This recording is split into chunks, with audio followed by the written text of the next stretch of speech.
Révérend, bonjour. Bonjour, amis journalistes.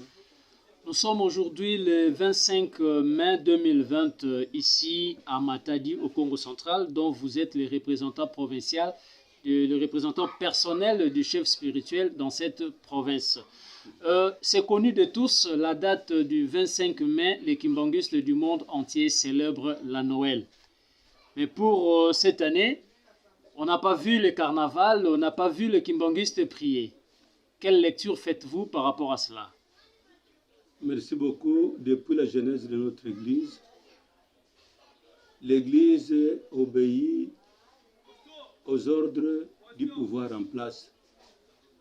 En cette période de Covid-19, toute la population de la ville de Matadi, nous sommes confinés. C'est aujourd'hui d'ailleurs qu'on venait de permettre à la population matadienne de voir l'extérieur. Donc aujourd'hui, le 25 mai, nous avons suivi les orientations de Son Excellence, Monsieur le Président de la République, et lesquelles orientations nous parviennent à l'étruchement de notre gouverneur de province. Donc nous sommes en confinement, nous respectons l'État. Je pense que c'est ça. S'il faut faire une marche en arrière, il y a de cela 20 ans que l'église Kimbanguiste a commencé à fêter Noël le 25 mai. Quel bilan faites-vous par rapport à tout ce temps? Est-ce que le monde a compris que Dialungana, c'est vrai le Christ dans sa seconde venue? Ou il y a encore d'autres démarches à faire? En tout cas, ce que nous savons, l'église kimbanguiste n'est pas là pour prosélytiser, faire accepter les dogmes de force.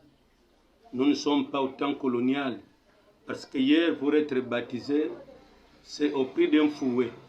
Vous êtes fouetté, acceptez Jésus, vous l'acceptez de force, sans libre arbitre. Nous sommes en train de faire ce qui est de notre mieux. Et la tête de l'homme noir est habituée à ce que les Occidentaux leur inculquent. Le noir, un bébé Barbie, la tâche n'est pas moindre. Parce que hier, on vendait l'homme noir comme si l'on vendait son chien.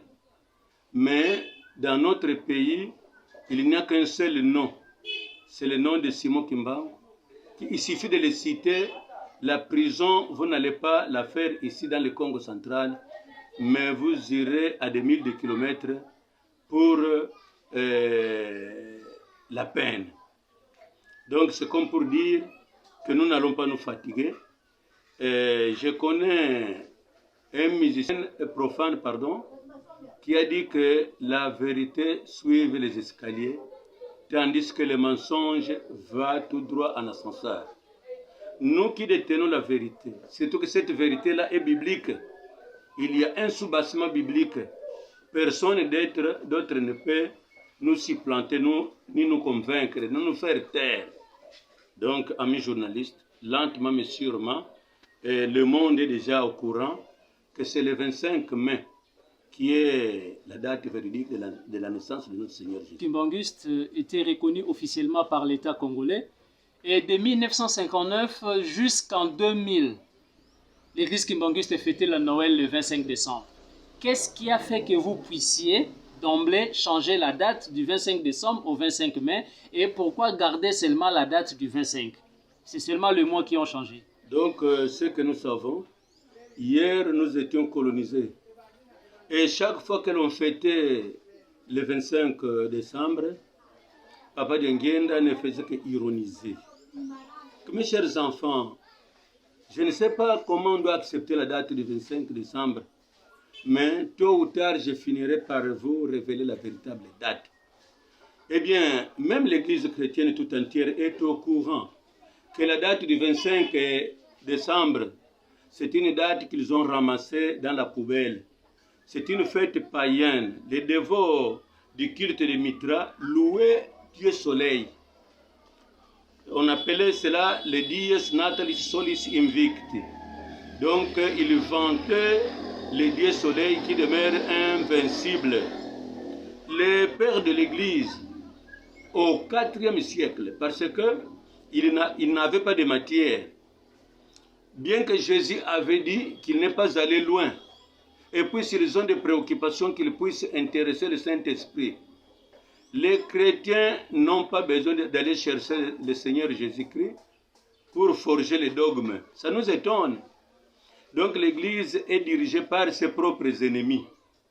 Et c'est pourquoi, même sans gabarit pour défendre la Noël du 25 décembre, ils disent que ça c'est adopté. On n'a plus besoin d'aller chercher les orientations du Saint-Esprit, même de Jésus, on n'a pas besoin de les tourmenter. On peut facilement chanter que Yesu Azaliawa, Yesu Azaliawa. Mais ce Jésus, on dirait, est devenu muet. Parce qu'ils peuvent facilement lui poser la question concernant sa vraie date de naissance. C'est une honte à l'église kimbanguiste. C'est pourquoi moi je donne raison à Luther. Luther a dit sola fides, il faut la foi. Kassiaïko Baxila a encore ajouté que et sola scriptura, il faut croire aux Écritures si vous avez la foi. Mais aujourd'hui, la Bible en main, nous sommes d'utiliser la même Bible qu'ils ont.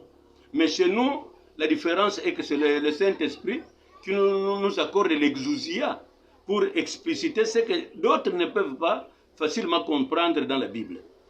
Donc, sinon, la date du 25 mai existe bel et bien dans la Bible. Et puis, c'est que la date du 25, par exemple, la date du 25, le chiffre 5, il suffit de faire l'exercice du miroir. Vous verrez que c'est le même chiffre par l'exercice du miroir.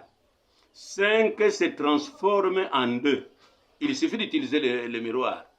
Alors, si quelqu'un aurait appris l'écriture négro-africaine, directement, il me donnera raison parce que le chiffre 5, c'est la base même de la mathématique. Je pense que pour cela, d'ailleurs, ils n'ont pas le temps de poser de telles questions. Parce qu'ils vont vite, ils vont en trompe là où il y a la boisson, là où l'on mange n'importe quoi, et là où on pratique les œuvres qui conduisent facilement à la perdition. Donc la Noël du 25 décembre, c'est une Noël qui associe les païens, et pourtant il est interdit aux chrétiens de faire le culte ensemble avec des païens. Donc je pense que, papa journaliste, la charge que nous avons n'est pas moindre. Si vous m'avez posé la question de savoir comment nous avons eu cela, mais ce que nous avons, il faut que les gens lisent dans 1 Corinthiens chapitre 2, verset 6 à 11. Non. Et nous ne sommes pas habités par les rois qui gèrent ce monde profane. Mais c'est une sagesse que Dieu nous accorde afin que nous puissions être libérés du mensonge occidental. Parce que lorsque le roi Léopold II avait envoyé ses missionnaires ici en RDC, ils n'ont pas reçu un mandat ou bien une mission salvatrice pour les nègres. Ils sont venus pour utiliser l'évangile à leur guise, c'est-à-dire qu'ils puissent s'enrichir avec l'évangile. C'est pourquoi il disait « Heureux les pauvres, parce qu'ils verront Dieu ». Mais moi-même, personnellement, j'ai suivi, j'ai lu dans le Nouveau Testament grec, on dit ceci, « Heureux les pauvres en esprit », c'est-à-dire, celui qui a des richesses dans le mal doit éviter cela pour le salut en Christ. Makarioi, hoi ptokoi, topenemati, hoti, auton estin ebasi le yatut eu. Heureux les pauvres en esprit. Vous êtes un grand sorcier. Vous envoûtez. Vous faites, vous opérez. Vous avez même des femmes nocturnes. Mais à cause du nom de Jésus-Christ, vous vous débarrassez de tout cela. C'est ça être pauvre en esprit. Parce que maintenant, vous allez manquer tout ce dont vous avez toutes les facilités à avoir.